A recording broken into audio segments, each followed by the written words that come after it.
So today's lecture is about doing nonlinear least squares regression.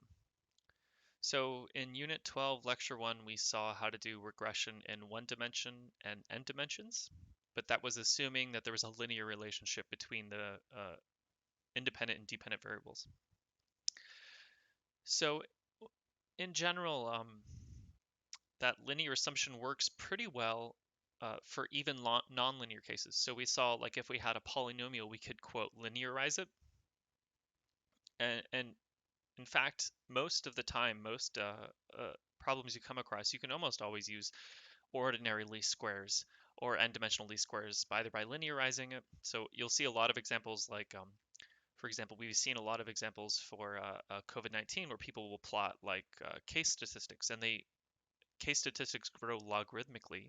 So if you just take a log, then you can suddenly use ordinary least squares again. So in engineering, you'll see a lot of people doing things like taking logs or doing log logs, uh, so people can get to ordinary least squares regression. Sometimes, though, that's not possible. So we're going to start with an example to motivate that. So one of the common examples is actually linearizing an exponential. So let's say we had a y equals beta naught e to the minus beta x 1 x squared term. Now, if we knew beta 1, we could do that same transformation. We could linearize it and everything would be totally fine. But we don't know beta 1. So we have to do some kind of transformation. So what people would do is if they didn't know beta naught or beta 1, people would basically do a log-log plot. So if we take the natural log of both sides and we were to look at the natural log of y versus the natural log of, uh, oh, oh, sorry, do we do a log-log? No, we do a log and then x. We plot x versus log of y. Then we would get something that's, not quite linear, but almost linear. Now, what is the problem with this? So like you look at this and you say, okay, well, we could just take the log, then we have a constant, basically. You could replace this natural log of beta naught with a beta naught prime, a new unknown constant. And then we have an x squared. So it looks like we have a polynomial. And all we have to do is just take our y values, which are given, and then take the natural log. The problem with this assumption is that we kind of neglected this plus epsilon, right? In our original equation, we have this exponential term and then there's additive noise. In this expression, we're saying that there's additive noise with respect to the log. So if we go back, like if you take this equation and try to go back to this equation, you would see that we have multiplicative noise. So by going from this to this, we have changed our assumption about the noise. We're saying that the noise, our random noise in our term, is multiplicative. That's a big deal, right? So one of the biggest reason that this is a big deal is that if we have multiplicative noise, that means the y's can never be negative, right? They can never be negative because this is strictly positive. And then with this noise, the noise is going to be a multiplicative term. So it's e to the noise. So this is strictly positive. Whereas in the original equation, we can definitely have positive and negative values. So let's think about this then. So are there any natural phenomena that are governed by an exponential process where whenever we go do measurements, they can't be negative? Yes, there are things like that. Population growth. So if we go and we measure population growth, we can never have a noise where like we accidentally measured negative population. So in some cases, it is completely valid to have this assumption that the noise is always going to have strictly positive values. Other times it's not possible. Like if we have, say, the exponential growth is maybe the reaction rate. Sometimes we could measure reaction rate and it's going backwards. That's totally possible. So we need to think carefully about this. When we do this linearization, when we linearize a model to make it amenable to the n-dimensional least squares, we have to pay close attention to what we're changing in our assumptions. Now, what I'll tell you is that either equation, this equation or this equation, you can solve both with nonlinear least squares, what we're going to learn today, but only one of these you can solve with the ordinary least squares. That's this one here. This one is unsolvable by ordinary least squares. Okay, so before we get going on this, are there any questions about this discussion?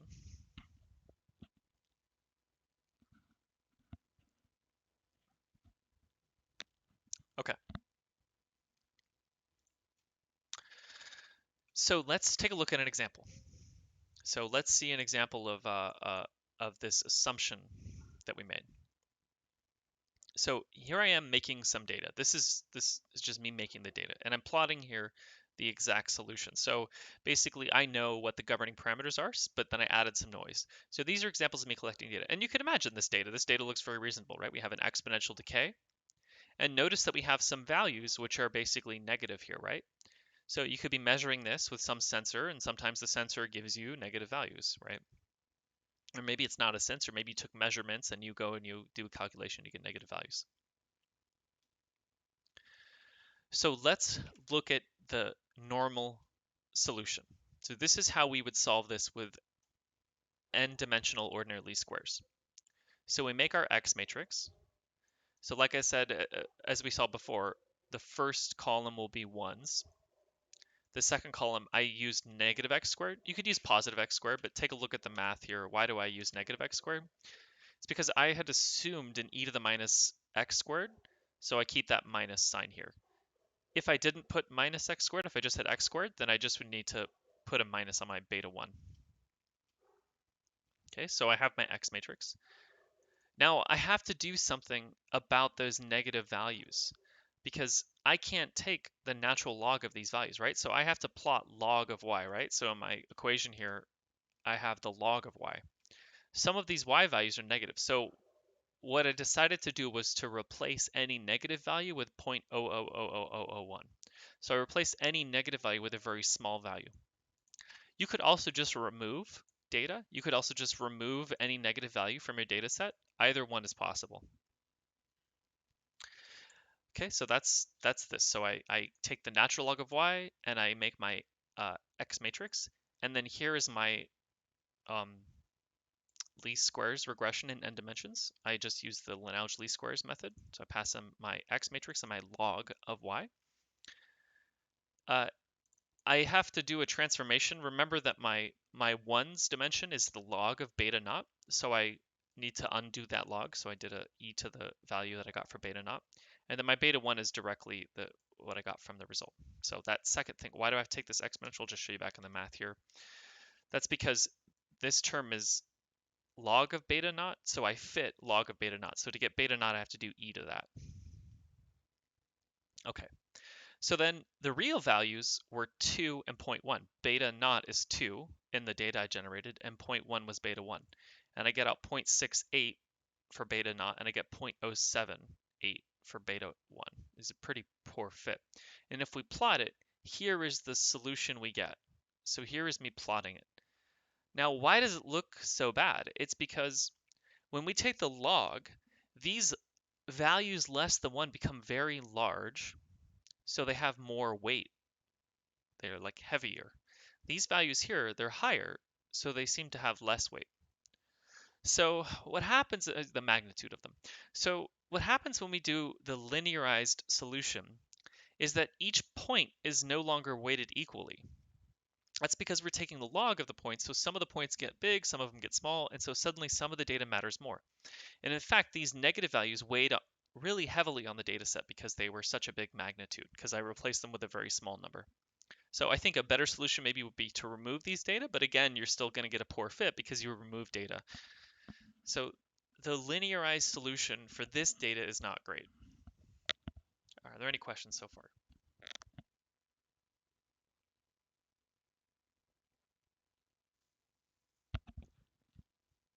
Okay.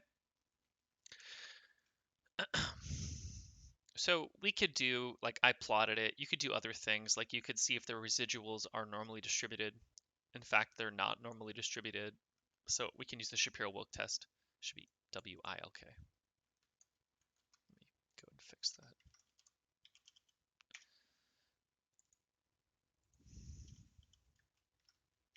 Pretty sure it's WILK. All right. Oh, I lost my lecture. All right. So let's take a look to see how we do this for the nonlinear case. Okay.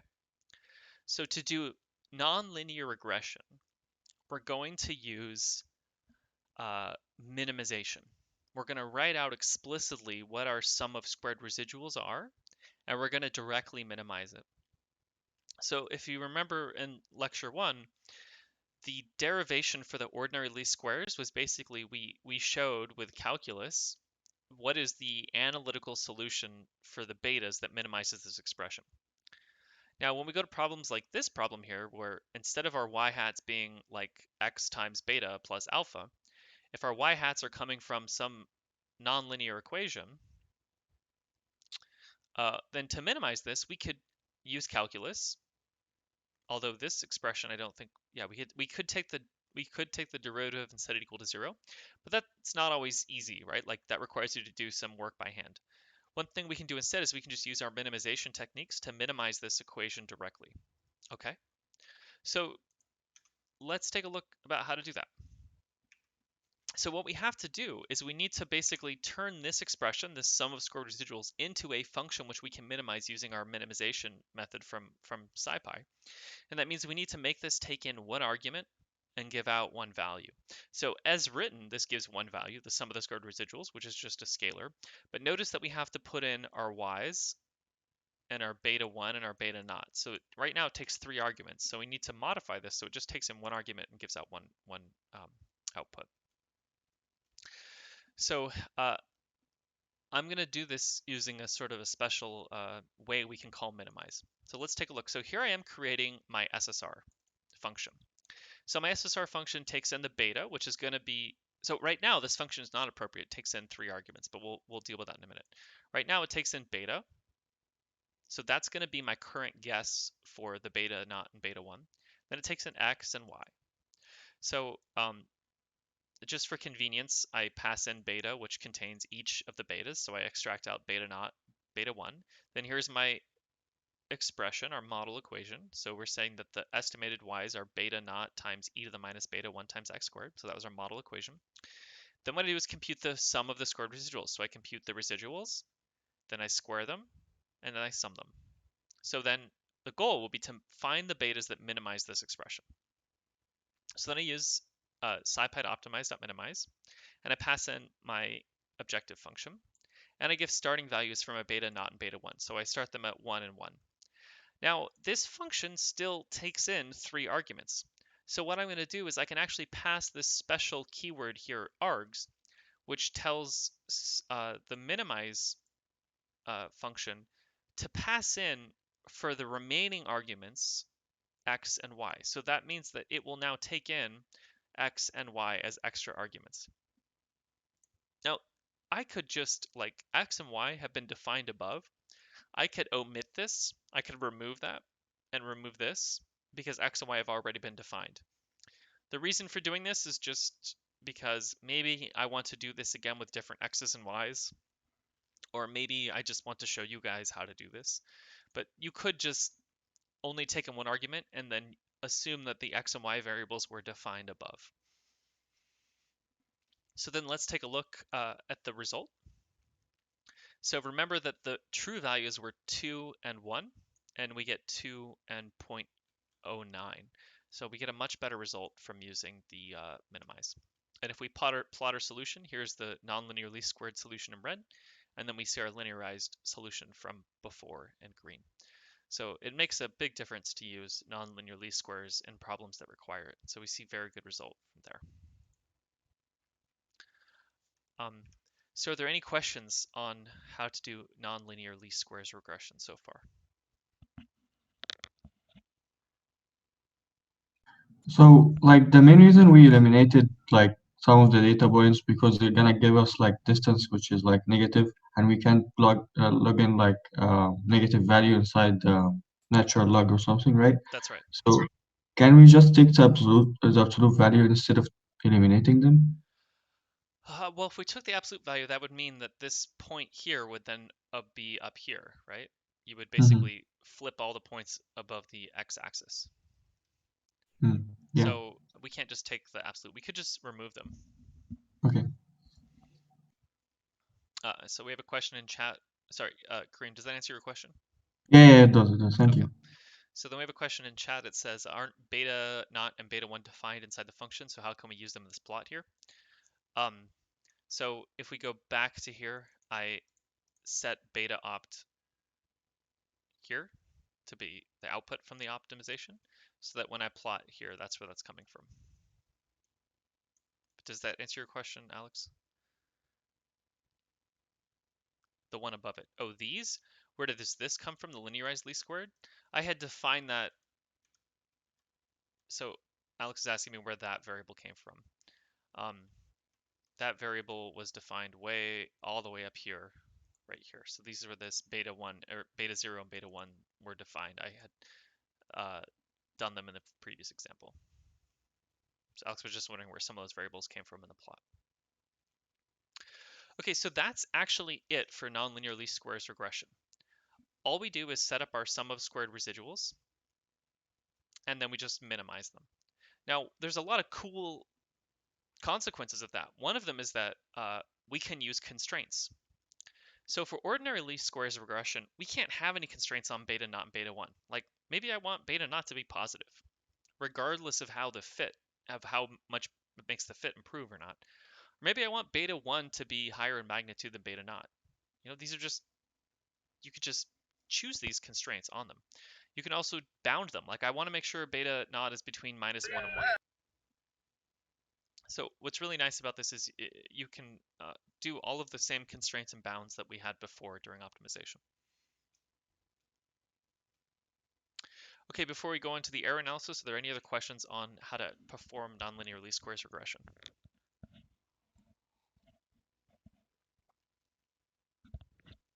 Okay. So let's talk about the error analysis. So like we saw for the error analysis for the one-dimensional and n-dimensional cases, we need to basically get the standard error. Then once we have the standard error, we can do hypothesis tests, we can compute confidence intervals, everything like that. So we need to do a little bit of work here on generalizing it. So in general, for nonlinear least squares regression, we have this kind of an expression. We have y equals a function of some fit coefficients beta and the independent variable x plus epsilon. That's our general expression. And notice this covers like almost anything you want to do. Now you may be thinking, Professor White, like this is plus epsilon, so this only works if you have additive noise, right? Well, no, if you have multiplicative noise, like if you have f of beta x times epsilon, you can just take the natural log of both sides and now your noise is additive again. So this expression is actually very, very general. Okay. So we're going to define a matrix called F. And F is called a Fisher information index. It's a Fisher information matrix, but we're not going to worry too much about what that means. But F is basically going to be a partial of the nonlinear function f of beta hat xi with respect to beta j. So we're taking the partial derivative of our function with respect to the fit parameters. Okay, so notice that we're not taking it with respect to x. So I think this is the biggest mistake people make in the class when they do this kind of problem, is we're not taking the derivative with respect to x like you normally would. We're taking the derivative with respect to the fit coefficients. So sort of a way you can remember this is that we're trying to find the standard error in the coefficients, so we take the derivative with respect to the coefficients. Then why is there a hat here?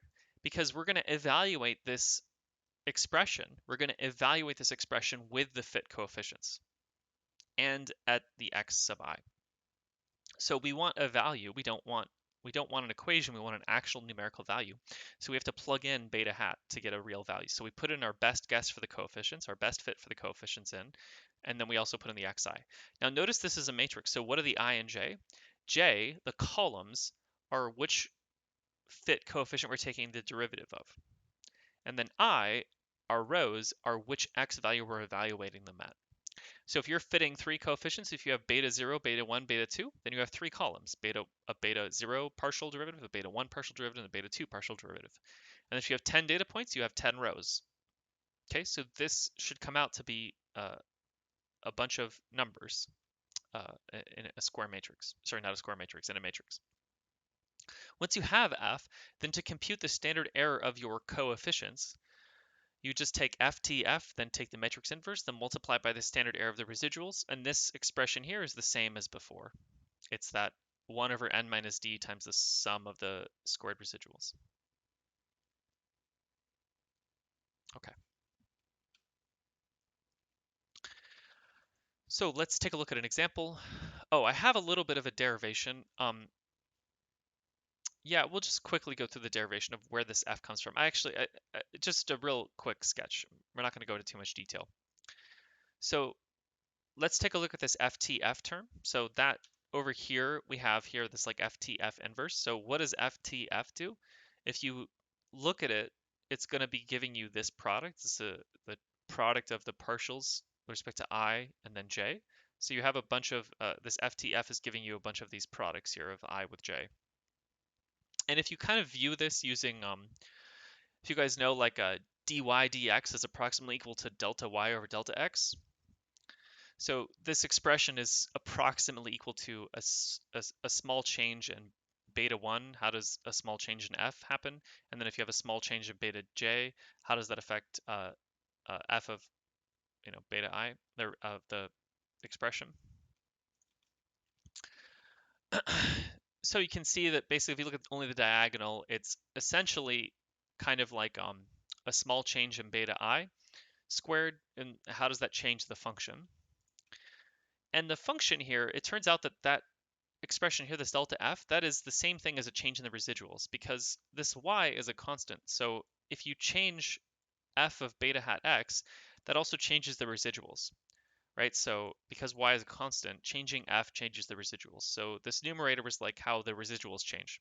So this whole expression is, if we change the coefficient, how does it change the residuals? Now, if we take the inverse, like if we flip it upside down, then it's going from a change in the residuals to a change in the fit coefficients. So if we take the inverse of FTF, now it flips this expression, so that when we multiply it by the change in the residuals, so if we multiply it by the error in the residuals, it gives us the error in the fit coefficients. So this FTF inverse basically allows us to go from standard error in residuals to standard error in the fit coefficients. Okay, so basically this is FTF. It goes from standard error in the coefficients to standard error in the residuals. So then we take the inverse, so we can go from standard error in the residuals to standard error in the coefficients. So that's sort of a little bit of a sketch of where this FTF inverse comes from. Are there any questions on that very rough derivation? This is just for your additional knowledge of where that FTF inverse comes from. You won't be asked to derive this or need to know much about this on the final exam. Okay, so I think this is all kind of abstract. Let's see an example. So let's go back to our exponential fit. So again, here is our expression we're trying to fit. We have data, we have xy data, and we're trying to find out what are beta naught and beta 1. So we're trying to find what's the exponential term and the leading term on our exponential with data. So our f of beta x is given here, right? So then if we evaluate the partial derivatives of this term with respect to each coefficient, we have del f del beta naught is e to the minus beta 1 x squared. Then del f del beta 1 is minus beta naught x squared e to the minus beta 1 x squared. So notice we're not taking the derivative to x squared. So x squared is like a constant. So x squared just comes out like a constant. Okay, so I can't emphasize this enough, is that when you do these derivatives, remember that x squared, x is just a constant in them. So x is no partial derivatives with respect to x. So these are our columns. We're going to build a matrix, and column 0 is going to be this term evaluated every x, and column 1 is going to be this term evaluated at every x. I don't know, this is not necessary. I made a function. You don't need to do this. But basically here is our f. So column 0 is e to the minus beta 1 x squared. Column 1 is the second expression we got. Now notice, to build the F matrix, you need to know what beta is. So we have to have already performed our regression. So we have the beta 0s and beta 1. And by the way, I should mention that if you take this equation that we have for the error, this is the exact same expression for the linear regression case. So this expression is a generalization. If you plug in like the nonlinear, sorry, if you plug in the ordinary least squares in one or n dimensions, if you plug those into this, you'll get the same answer. So that's just a generalization of it. So if any of you are thinking, hey, this process of building the matrix and then taking the inverse, that seems very familiar from the n-dimensional linear regression, that's right. It's because it's the same mathematics. Okay, so now we have our F matrix.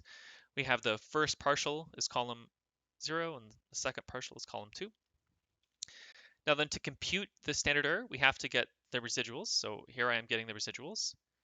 And then I compute the standard error in the residuals, which remember is just the sum of the square residuals divided by n minus d. So n minus d. Remember, d is the number of fit coefficients. In this case, it's 2. So now we have the standard error squared in epsilon.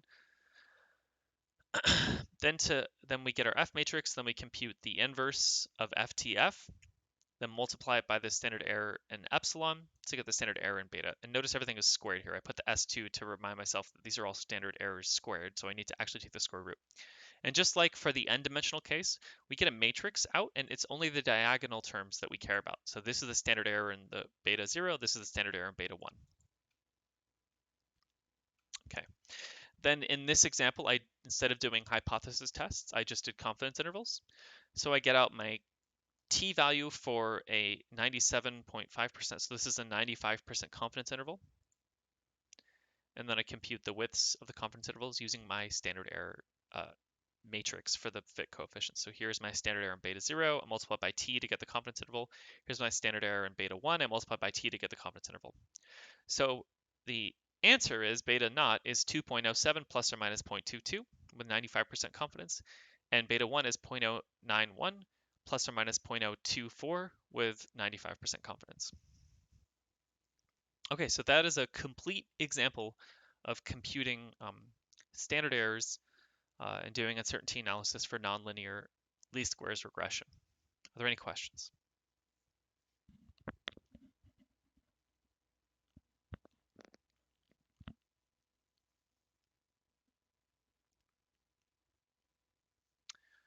Okay.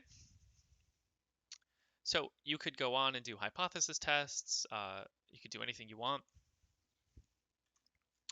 All the same math applies that we had done for lecture 1. I'm going to skip over this, but in the lecture notes, there's a little bit of analysis if you ever have multi-dimensional y. So in all of our homeworks and our tests and everything, we always have a single dimension y. So y, there's always one dimension in y. Now, we covered x being one or multiple dimensions or anything like that. But if you ever have a situation in your classes or in life where you want to do nonlinear regression with multi-dimensional y, I have it in my lecture notes if you ever need to know how to do that. Okay. So I am going to skip over this as well. I just want to give you guys, I'm just going to go through it really quickly and just mention it. When you're doing nonlinear least squares regression, it is possible to have a non-convex problem. Okay. So you can have a sum of squared residuals equation. So that's the equation we're trying to minimize, where it's non-convex, meaning there are multiple local minima in the expression. So, and this can happen actually pretty frequently. I think even in the example I had you, the exponential, there's probably multiple local minima in that as well. So a lot of times you need to do these things like we saw in unit 11, where you have bounds or you have constraints or you do basin hopping or some kind of strategy for dealing with the fact that it's a non-convex problem. And a lot of it is plotting as well. So at the end of this lecture, I have a thorough example of a real problem that people use nonlinear least squares regression on. So this is an example of a deconvolution. So this is a spectrum here, okay? So anybody has seen this kind of data, maybe I think this particular data is from HPLC chromatography, but maybe you guys have seen this in infrared spectroscopy. In infrared spectroscopy, though, it's usually like upside down, right? So what you might want to do is you might want to know the peak locations. Now you could probably read the peak locations off, right? That's not too hard. But what's a what's much harder is to get the relative area of each peak, right? Like what if you wanted to know what percentages from this peak, what percentages from this peak, what percentages from this peak? Now that's something we need to do in HPLC when we're looking at a chromatogram. So in HPLC, it allows you to analytically tell what is the concentration of each species, but sometimes your peaks aren't cleanly separated. So in HPLC, we do things like we have solvent gradients, we have very high pressures, and we have special columns to make sure each peak is at a different time. This would be time. But in this case, there's some overlap, but there are analytical ways we can actually deconvolute these things. So this is an example of something that's convoluted, like all the peaks are on top of each other, but we can use nonlinear regression to separate them out. So like I said, I'm not going to go into too much detail, but essentially we set up the equation for a peak. So these peaks are normally distributed. This is a normal distribution, but it has some unknown area and location and width. So what I did is I set up a sum of a standard error, sorry, a sum of squared residuals expression, and I minimized it. So I'm just going to go through this for you guys here. Basically, the first time I did it, I didn't have any constraints or restraints, and this is the result. So this is a very poor result. But if I then put a constraint that peak 1 has to be like around 600, peak 2 has to be around 650, and peak 3 has to be around 675. So I force my peaks to be separated. You'll see, and this is because of it being non-convex problem, we get a very good fit at the end. And this allows us to get the area of each peak. So we can get the area of this peak, and this peak. And what's even better is that we can get the uncertainty. So we can get the fact that it's 15% plus or minus 0.1% for peak 1, 60% plus or minus 0.15% for peak 2, and 24.4% plus or minus 0.1 for peak 3. So that's really powerful. Actually, you guys, this analysis is actually, there's like very little software to do this. And people ask about this all the time. Like, how do you take a convoluted spectrum and get out the relative areas? And then having confidence intervals is even better. I actually have people ask me for this code all the time. It's a really difficult problem. And I was looking for Python packages. There's actually very few Python packages that do nonlinear regression. I couldn't even find one except for in SciPy they have curve-fit, but it doesn't give you uncertainty analysis. Anyway, so this is actually pretty advanced stuff. If you can understand this example, then you are in great shape for understanding nonlinear least squared regression. But this is kind of an example of a real problem. Like there's some mess in it. It's a non-convex problem, so we have to do some creative constraints to turn it into a convex problem. Basically, the reason why it's non-convex is these peaks can switch places, like the identity of peak 0. Peak 0 could have been this one, or peak 0 could have been this one. So you have this optimization where the peaks keep switching back and forth, so it becomes a mess. So that's why I use constraints on this. All right, so I think I would recommend you take a look at this example. I think it's a really cool application of nonlinear least squares regression. So that's all I want to say for now about nonlinear least squares regression. Are there any questions before we move on to the next topic? So like my only problem is that like how do we get beta 1 and beta 2 like B0 like How do we get it? yeah. So remember that we set up our sum of squared residuals equation. So here is our sum of squared residuals equation, and it takes in beta, right? So this takes in beta and gives us how good of a fit it is by computing the sum of the squared residuals. Then when we do minimization, then when we minimize the sum of the squared residuals, the output from SciPy Optimize will give us the betas that minimized it. So here is beta naught and beta 1. So the minimize function gives us the value of our coefficients. So here's beta 0 and here's beta 1. Does that answer your question? So we just like enter different values of beta so that we can see which one actually minimize our function. Okay, no, so remember the Skippy optimize minimize function will Yeah. minimize your function for you and tell you what are the best betas. Mhm. Okay, yeah. So maybe we can see an example. Okay, so like let's say I have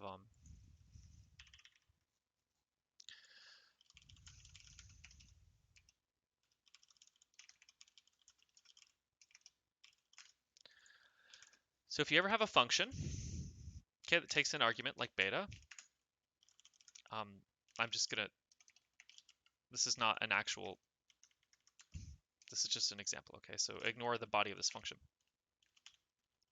So if I have a function and I want to find which value minimizes it, that's what we use minimize for.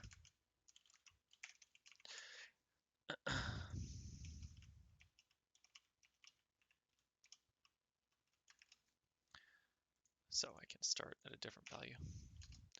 So if I call minimize on a function, it will tell me what is the argument to the function that minimizes it. So like in this example, what is beta? Beta is going to be the output from this expression, this minimize function. So it tells me that the beta, which is optimal for my example, is 3.9999999. So then I would use beta equals 3.9, well, 4. I would use beta equals 4. So in my example in the lecture, the output for minimize told me that beta 0 is 2.07 and beta 1 is 0.09. So those are the betas that I use. Does that answer your Yeah. question? Yeah, it makes sense. Also, like my other question is that how do we think of x as a constant? How do you think of x as a constant? Yeah. Well, so when you do regression, you are given x and y, right? Like whenever Oh, we okay. have a regression problem, actually, I guess we can see it in the lecture. In this, regression problem, you were given these blue dots. These blue dots are x and y values. So x is definitely a constant because you have all of the x's. Okay, got it, got it. Thank you. Yep. So Kareem's question is a good one. Is basically, in a lot of the work we've done, x is a variable or y is a variable. Here, x is given to us and y is given to us. We have all these x, y values. The only variable in our problem is what are the betas. So whenever we do this like minimization expressions, the only thing that's changing is beta. The only thing that changes here is beta. And once we have done minimize, then beta is fixed. Okay. Any other questions?